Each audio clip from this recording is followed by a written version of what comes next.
lalabas ng sasakyan na bago. Kung may second hand naman na parang brand new at legit ang Odo. Ito, papasilip natin itong ating bagong dating na GL Grandia Manual 2017 model. Napakaganda, napakasariwa. Para ka lang bumili ng brand new. Ito, paikutan natin mga sir, mga madam. Latang-lata. Yung kanyang salamin sa likod, naka-conduction sticker. Yan. Tapos unahin ko nang ipasilip tong kanyang gulong. Toyo tires. Ito yung gulong na lumabas pa sa kasa. Yan o, nasa 95% yung kanyang gulong. Kaya within 6 years, halos hindi ginamit po nung unang may-ari. Talagang nakakumot lang sa bahay nila. Unat lata itong ating GL Grandia. Para ka lang naglabas ng brand new.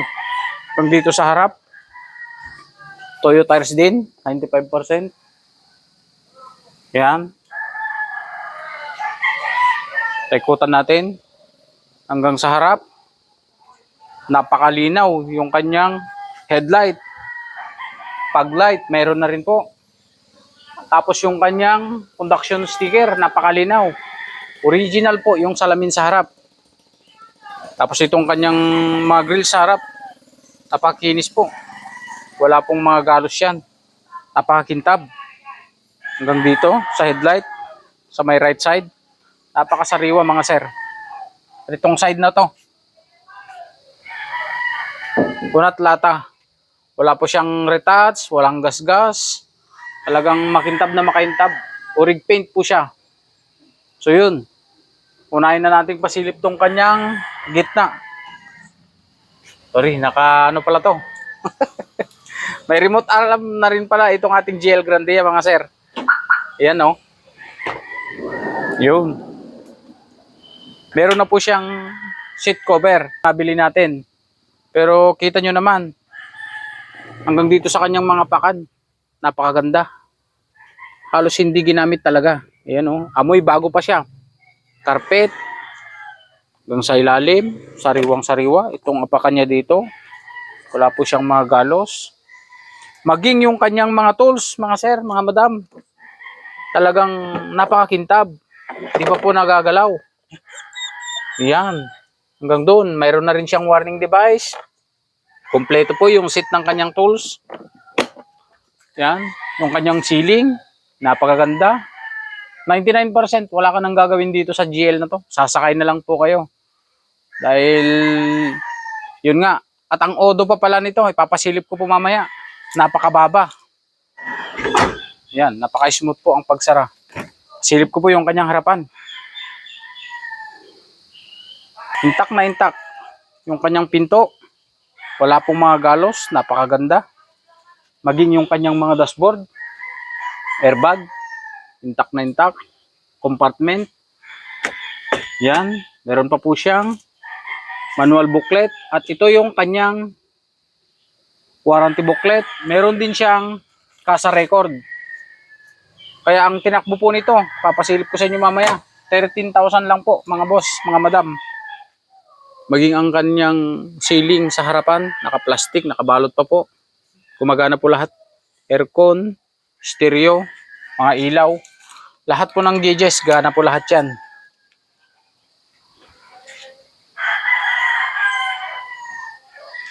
Buksan din natin yung kanyang hood.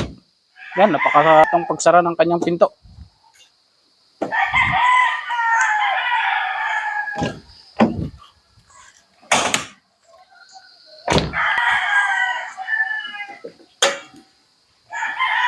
Yan po yung kanyang harapan. Kung mapapansin nyo yung kanyang coolant, napakasariwa po. Intercooler, lagayan ng brake fluid, napakalinaw. Tapos yung lagayan ng washer sa windshield. Sorry. Napakaganda po, intact na intact po lahat yan.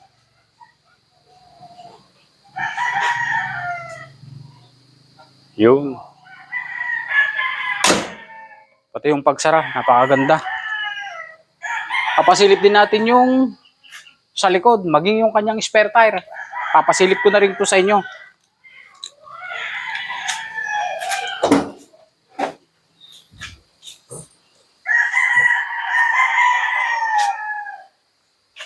Wala po siyang makakalmot. Talagang intact na intact po. Pagbukas mo pa lang, talagang amoy bago siya.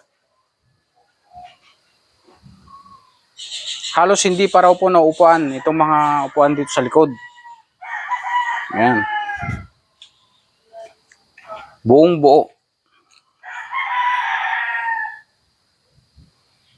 Wala pong sira, wala pong punit yung kanyang mga upuan. Maging yung kanyang carpet dito sa likod. Talagang napakaganda po. Yan. Maging yung kanyang spare tire, hindi pa po na ibababa.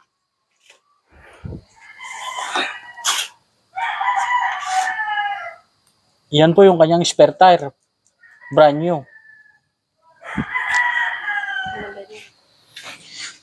Sa harapan po tayo. Papasilip po natin yung harapan.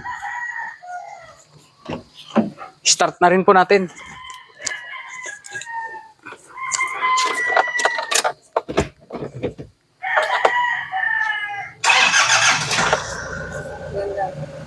Smooth na smooth yung kanyang andar.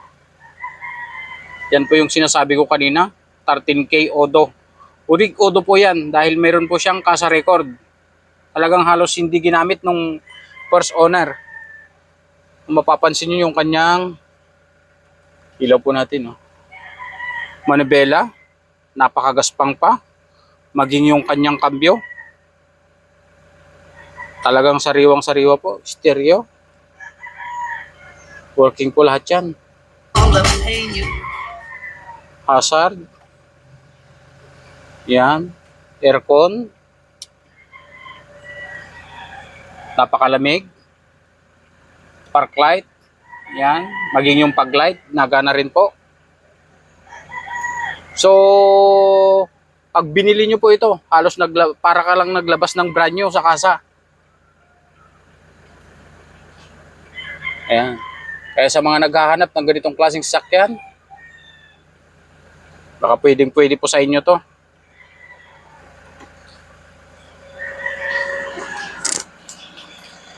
Tayin na po natin.